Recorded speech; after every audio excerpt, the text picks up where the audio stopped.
And you go and look at a new horse for the first time. Yep.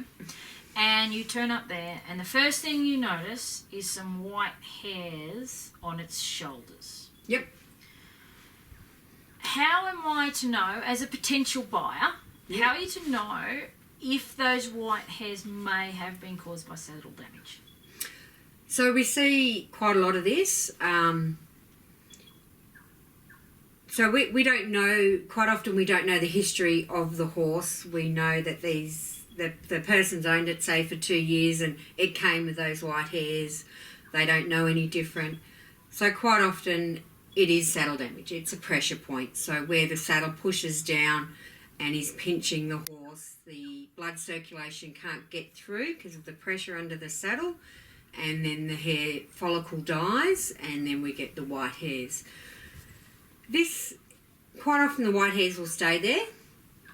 We can't rectify it, but at the top, we can't rectify that white hair, but we can actually, quite often, through correct work and correct feeding, bring that horse back into a shape where the saddle does not cause that problem. I see a lot of this on thoroughbreds that are quite...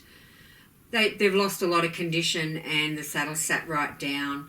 So we need to get the horse in condition. You know, we need to fit the saddle, but the horse actually has to be in better condition than it is, quite a few of these horses, because they are let go and not fed to what they need.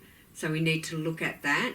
Nutritional is a huge thing. And then we look at the saddle fit, so that the rider can be comfortable knowing that their horse is comfortable. If you've got those white hairs on your horse, like you're saying about, it's caused the death of the follicle. Yeah. What potential muscle damage or could there be underneath? Okay, so we call that atrophy, muscle atrophy, where the muscle is actually worn away. So if it's really, really predominant, that white hair, that can be a lifelong problem where the muscle has worn away, so it's not going to recover. So when I see this, then we look at fitting the saddle and we look at putting inserts inside the saddle. It's like a pocket either side that we need to fill up. So we can do that with risers, external or internal risers in some saddles. It is a problem that we can help the horse with. We'll never be able to fix it completely because the muscle has worn away, but we can make the horse much more comfortable.